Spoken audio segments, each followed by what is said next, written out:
texte clé dans l'évangile de Jean et je me permettrai simplement de reprendre certains faits. Alors, il y a 44 chapitres dans 44 versets. On ne va pas tout lire. Nous n'allons lire que en partie. Alors, versets d'abord 4 à 8. Comme il fallait que Jésus passât par la Samarie, il arriva dans une ville de Samarie nommée Sichar, près du champ que Jacob avait donné à Joseph son fils. Là se trouvait le puits de Jacob. Jésus, fatigué du voyage, était assis au bord du puits. C'était environ la 6e heure, donc midi. Une femme de Samarie vint puiser de l'eau et Jésus lui dit, « Donne-moi à boire », car ses disciples étaient allés à la ville pour acheter des vivres. Un peu plus loin, la femme dit, « Je sais que le Messie doit venir, celui qu'on appelle Christ, et quand il sera venu, il nous annoncera toutes choses. » Jésus lui dit, « Je le suis, moi qui te parle. » Là-dessus arrivèrent ses disciples qui furent étonnés de ce qu'il parlait avec une femme. Toutefois, aucun ne dit, « Que demandes-tu » ou « De quoi parles-tu avec elle ?» Alors la femme, ayant laissé sa cruche, s'en alla dans la ville et dit aux gens, « Venez voir un homme qui m'a dit tout ce que j'ai fait, ne serait-ce point le Christ. » Ils sortirent de la ville et ils vinrent vers lui. C'est une sélection, plusieurs Samaritains, je continue, merci. Plusieurs Samaritains de cette ville crurent en Jésus à cause de cette déclaration formelle de la femme, « Il m'a dit tout ce que j'ai fait. » Aussi, quand les Samaritains vinrent le trouver, ils le prièrent de rester auprès d'eux, et il resta là 2 jours. Un beaucoup plus grand nombre crurent à cause de sa parole. Il disait à la femme, « Ce n'est plus à cause de ce que tu as dit que nous croyons, car nous l'avons entendu nous-mêmes, et nous savons qu'il est vraiment le Sauveur du monde. »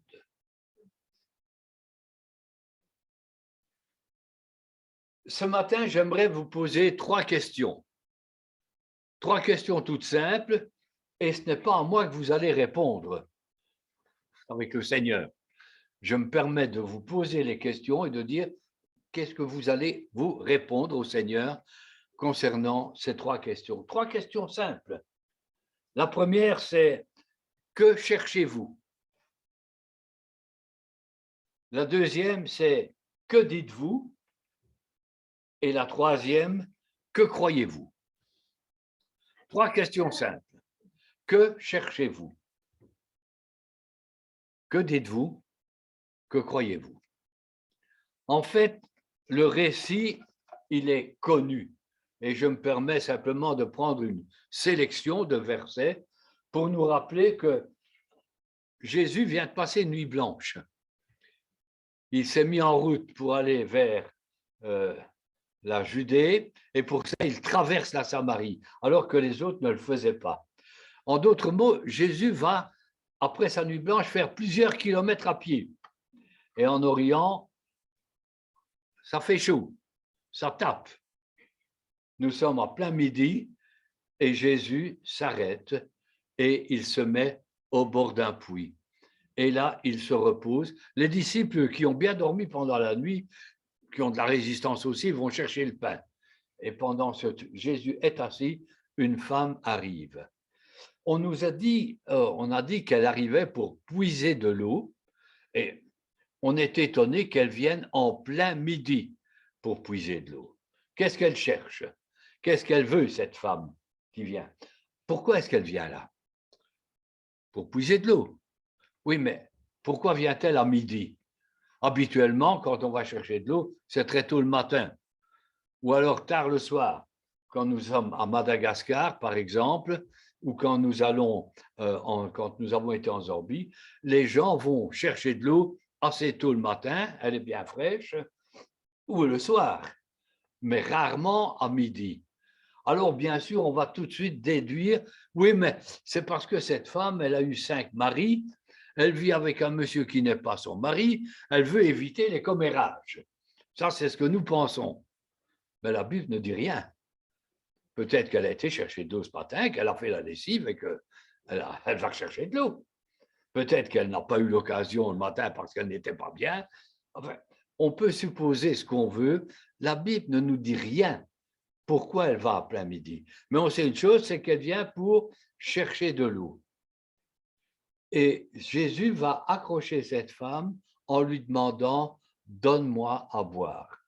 C'est une question apparemment toute banale, toute simple, mais quand on connaît le contexte de rivalité qu'il y avait entre les Samaritains et les Juifs, alors que pour un Juif, le Samaritain, il était comparé à un porc. Il ne fallait surtout pas avoir de relation avec quelqu'un d'impur.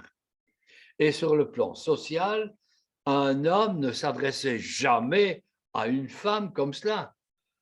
Ça ne se faisait pas. Ce n'était pas dans les conventions, ce n'était pas dans les normes. Et Jésus prend la peine de poser une question, de lui demander quelque chose, de lui demander un service. Et cette femme va d'abord s'étonner. Comment? Toi qui es juif, tu me parles? Et puis Jésus va l'accrocher sur un autre plan en lui parlant d'une autre eau. Elle vient pour chercher une eau matérielle. Jésus va lui parler d'une eau vive, une eau spirituelle.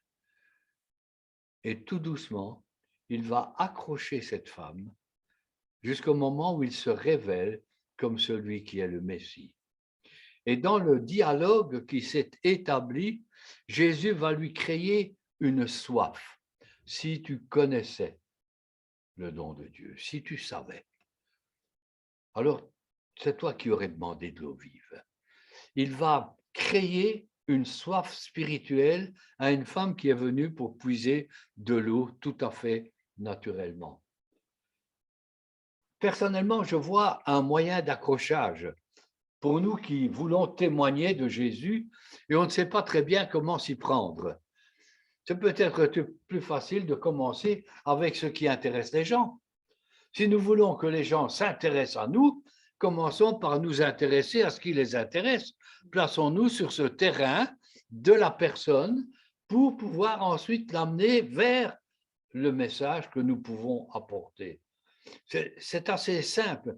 Je me souviens de l'exemple d'un pasteur qui était parti, qui voyait dans sa nouvelle paroisse en Suisse, et il va voir un fermier qui n'était pas chrétien. Et il parle avec, et puis au travers de la conversation, ce fermier lui dit, ben, moi je m'occupe des abeilles, je suis apiculteur et tout ça. Et il a posé des quantités de questions, il s'est intéressé à l'apiculture, et un peu à la fois, sur la base de l'apiculture et des abeilles, ben, il a essayé de l'amener. Il s'est placé sur son terrain pour essayer de lui présenter et d'avoir ce contact. Et bien souvent, nous arrivons près des gens en disant, voilà ce qu'il faut faire, venez à l'église, alors qu'il faudrait peut-être s'intéresser et se placer sur leur terrain. C'est ce que Jésus fait. Un jeune d'opération mobilisation faisait du colportage. Et en faisant du colportage et en distribuant des traités comme ça dans la rue, il voit un monsieur qui travaille dans son jardin. Alors il commence à parler. Tiens, qu'est-ce que vous semez là? Et il discute avec le monsieur. Il a discuté d'abord jardinage. Et puis il a parlé de semences. Et puis de là, il a enchaîné. Vous savez, moi j'ai une semence de vie, une parole de Dieu. Et il est parti sur ce terrain de la semence, du jardin, pour essayer d'accrocher. Et le Seigneur, c'est ce qu'il a fait. Il accroche cette personne en la plaçant sur son terrain pour lui parler d'autre chose. Mais nous savons aussi que l'image de l'eau naturelle, elle est l'image des besoins de l'homme. Les hommes aujourd'hui ont soif. Ils ont soif de paix. Ils ont soif d'amour. Ils ont soif de compréhension. Ils ont soif d'espérance. Le monde aujourd'hui est composé d'hommes et de femmes qui ont soif et qui cherchent à satisfaire leur soif. Les uns, c'est dans le travail. Les autres, c'est dans les loisirs. les autres, c'est dans les réseaux sociaux. On cherche à étancher sa soif, mais on n'est jamais satisfait. Il faut toujours revenir, il faut toujours recommencer. Nous rencontrons des quantités de gens aujourd'hui qui ont beaucoup plus que nous matériellement. Ils sont riches, ils ont ce qu'ils veulent, ils ont beaucoup de choses au point de vue matériel, ils ont des écrans de télévision qui sont 2 fois ma taille. Bon, ils ont beaucoup, mais ils ne sont jamais heureux. Il manque toujours quelque chose. Il y a toujours quelque chose. Il faut revenir. Ils sont comme cette femme qui vient et qui puise, et puis le lendemain, il faudra encore puiser. Et le lendemain, il faudra encore puiser. Alors que Jésus, lui, est celui qui peut donner l'eau vive. Il est celui qui va donner une eau qui est vivifiante. C'est la différence entre le puits et l'eau vive. Le puits, l'eau, elle est stagnante. L'eau, il faut creuser pour l'avoir. Un des commentateurs dont j'ai relevé le nom est un commentateur qui a écrit sur l'évangile de Jean et qui, entre autres, est allé en Israël. Et dans son commentaire, il dit que le puits de Jacob est un des plus profonds en Israël, sur la terre d'Israël. C'est un des plus. Il a considéré que ça faisait 32 mètres. C'est ce qu'il écrit.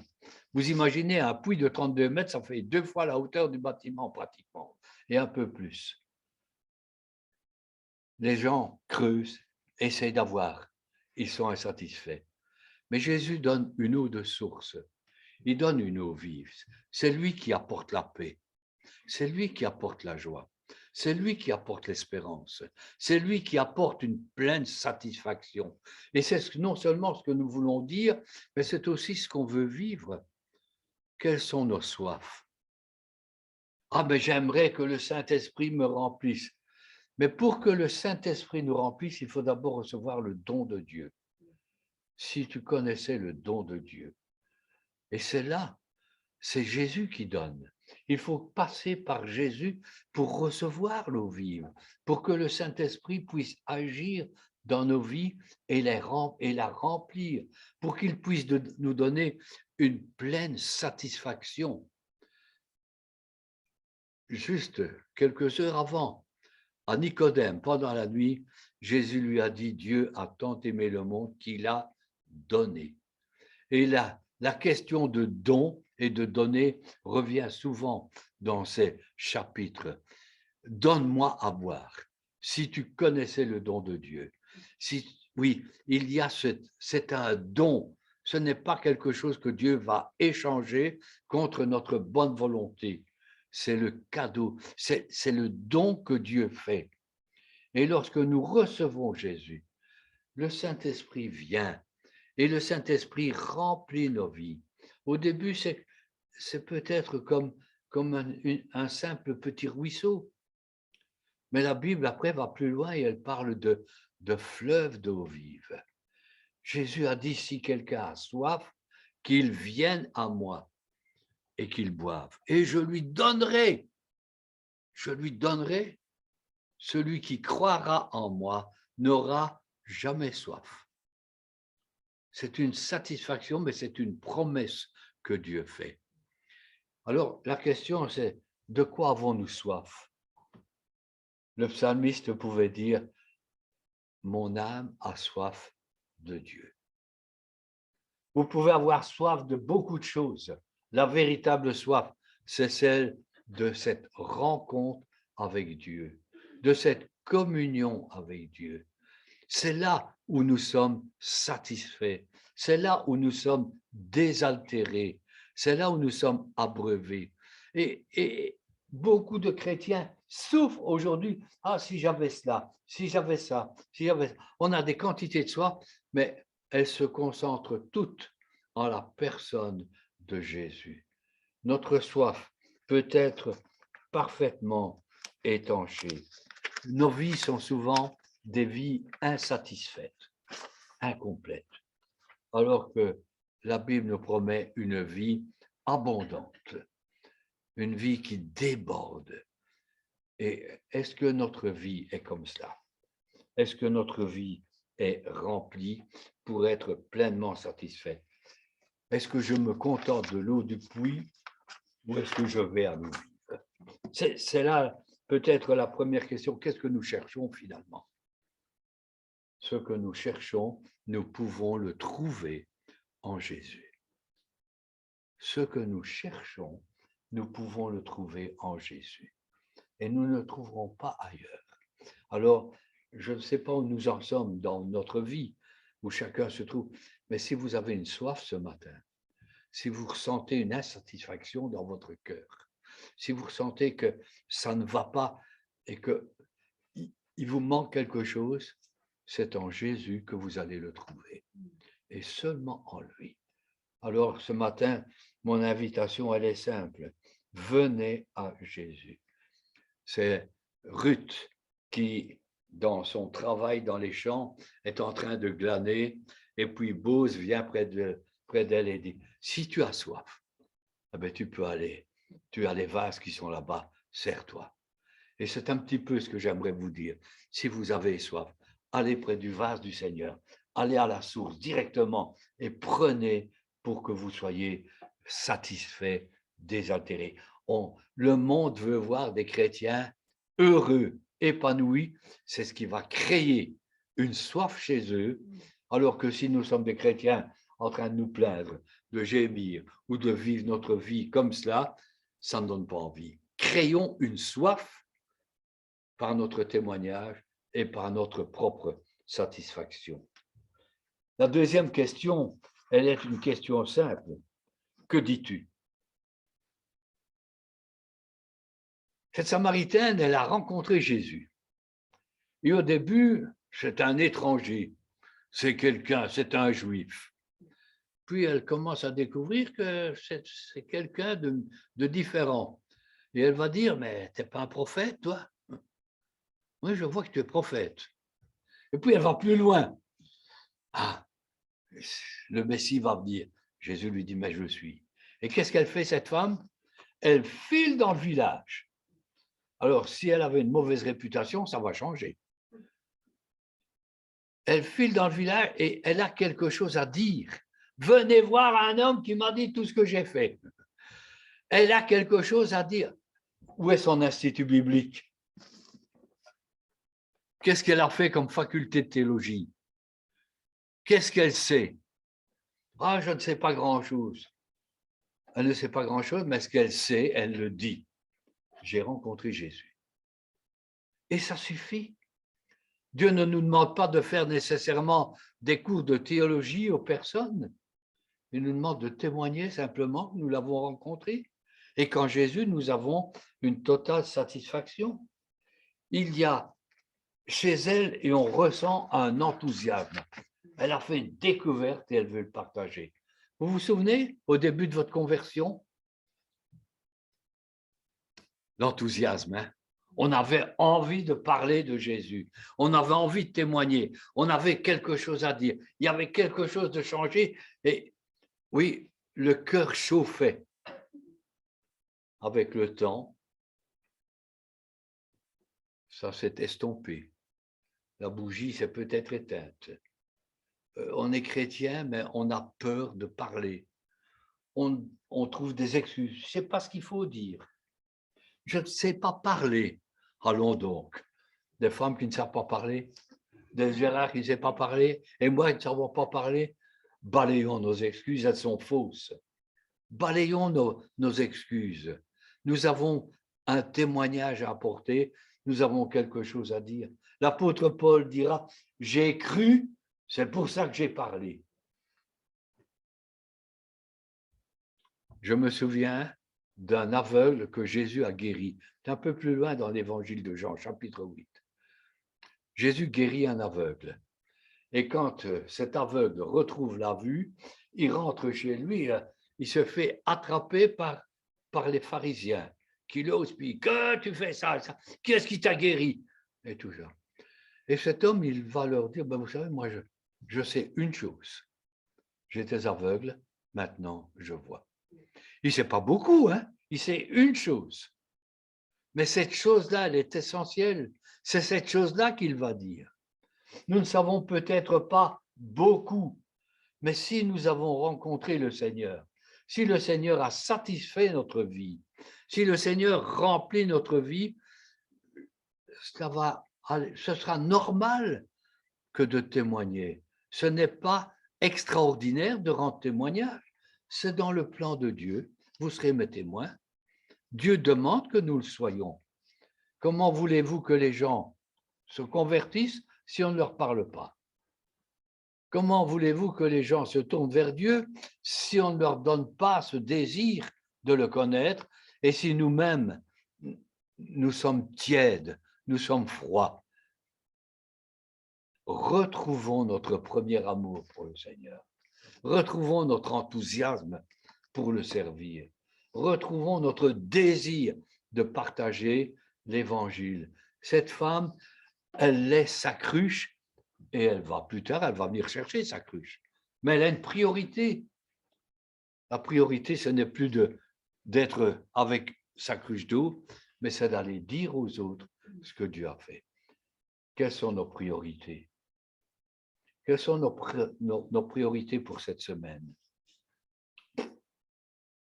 On a des plans, on a peut-être des projets, beaucoup de choses à faire. Est-ce qu'on n'a pas quelque chose à laisser pour témoigner? Peut-être pour faire une visite, pour parler à quelqu'un? Peut-être pour dire, tiens, ben, je vais prendre une demi-heure et je vais servir Dieu autrement? Est-ce qu'on n'a pas cette priorité dans notre vie ou le temps de trouver cette priorité? Que Dieu nous aide à vraiment reconsidérer ce que nous avons à dire. Ne balayez votre excuse, je ne sais pas parler. Balayez votre excuse, je ne sais pas que dire. Vous avez rencontré Jésus, dites, tout simplement. Il suffit de le dire. C'est tellement simple. Venez voir.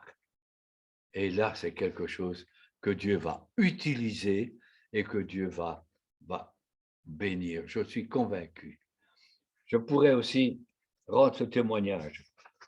Cette semaine, je vais faire des examens au niveau pneumo et on commence par une série d'examens avec un monsieur. Je croyais que c'était le spécialiste et puis c'était le kiné. Et il me fait faire toute une petite série d'exercices et puis il me dit, qu'est-ce que vous faites dans la vie? Oh, je suis pasteur. Et puis on a commencé à parler. Et puis il a laissé un petit peu de côté son boulot. Et on a parlé un petit peu, puis il m'a dit, où est-ce que c'est votre culte et quand est-ce que c'est? J'espérais le voir ce matin, parce qu'il m'a dit, hein, ce dimanche, j'irai. Ben, si on ne témoigne pas, ils ne viendront pas. Mais si on témoigne, bon, c'est leur affaire devant Dieu après, mais au moins on l'a fait. Troisième chose que j'aimerais dire, on a posé la première question, que cherchez-vous? Deuxième, que dites-vous? La troisième question est simple, que croyez-vous? Vous avez remarqué le témoignage de ces gens de Samarie? Quand ils étaient dans le village, il y a quelqu'un, une femme qui vient, qui bouleverse un petit peu leur programme. Venez voir un homme qui m'a dit tout ce que j'ai fait. Ils y vont. Et ils l'invitent. Et Jésus va rester là au moins 2 jours. Et après ces 2 jours, qu'est-ce qu'ils ont dit? Ce n'est plus à cause de ce que cette femme a dit que nous croyons, mais nous l'avons entendu nous-mêmes. Leur foi est devenue une foi personnelle. Ce n'est plus à cause des autres, mais c'est pour elles-mêmes. Et dans ce sens, je me pose la question, sur quoi repose notre foi? Est-ce que notre foi dépend de Martin Luther et de Jean Calvin? Ils sont morts.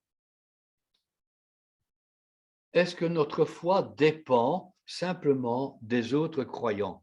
Pourquoi est-ce que beaucoup de chrétiens abandonnent après un temps? Ah, celui-là m'a dit ça. Ah, celui-là m'a déçu. Ah oui, mais il y a eu ça.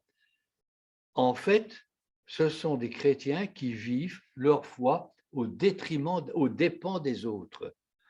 Moi, j'appelle ça des sangsues. Parce qu'ils vivent en prenant le sang des autres, mais eux-mêmes n'ont pas de ressources avec le Seigneur directement. Si notre foi est en Jésus-Christ, elle va rester. Si notre foi repose sur des hommes, elle va tomber. Si notre foi, quel est le chrétien qui n'a jamais déçu les autres chrétiens? Mais immanquablement, nous sommes des êtres humains, donc on est déçus et on va décevoir. Immanquablement. Parce que même si on ne le veut pas, on va dire quelque chose ou faire quelque chose qui va nous décevoir. Et peut-être que sans le vouloir, nous allons décevoir les autres, et alors on vacille dans notre foi. Combien de chrétiens ont abandonné quand tel pasteur a abandonné son église et là, oui, est retombé dans son péché. Ah oui, mais il dépendait du pasteur. Et parce que le pasteur a flanché, ils vont plus, c'est fini avec le Seigneur. Des chrétiens qui ne reposent pas sur le Seigneur. David, dont je parlais tout à l'heure, dans le psaume 119, entre autres, il nous dit ceci: moi, je n'ai pas abandonné. Pourtant, les autres ont failli le terrasser. Il y avait des ennemis, il y avait des problèmes. Mais il dit, moi, je n'ai pas abandonné. Parce que sa foi, elle était fondée sur Dieu et sur sa parole. La Bible, et nous l'avons lu dans Ephésiens 3, la Bible nous invite à être fondés et enracinés en Jésus-Christ. Fondés et enracinés dans l'amour de Dieu. Fondés et enracinés, dit Paul aux Colossiens, dans la foi en Jésus-Christ. Mon frère, ma sœur, si notre foi repose et dépend des hommes, tôt ou tard, elle va flancher. Mais si notre foi dépend du Seigneur, ce n'est plus à cause de ce qu'on nous aura dit, mais nous aurons expérimenté nous-mêmes. Nous aurons cru nous-mêmes en Jésus. Ayons une foi saine, une foi qui soit vraiment enracinée. Et le mot enraciné est un mot quand même assez fort dans la Bible. Être enraciné en Jésus-Christ. Un amour que Dieu nous donne et qui ne fera jamais défaut. Une foi en un Dieu qui ne ment pas, en un Dieu qui est vrai et qui tient toutes ses promesses. Combien nous avons besoin de chrétiens affermis et solides. Et le monde attend cela, des hommes et des femmes solides, et pas des hommes et des femmes qui vacillent, qui sont là au gré du vent et au gré des vagues. Aujourd'hui, ça va bien, je suis de bonne humeur, tout va bien, mais servir Dieu. Le lendemain, ça va moins bien, et plus envie, et plus ceci. Vous voyez, des chrétiens solides. Et le Seigneur veut travailler dans nos vies pour ça. Alors, je me permets de vous poser cette troisième question. Que croyez-vous? Sur quoi repose votre foi? Sur les autres? Non, non, sur le Seigneur. Sur le Seigneur seulement ou sur le Seigneur et? Ce qui fait la caractéristique d'une secte,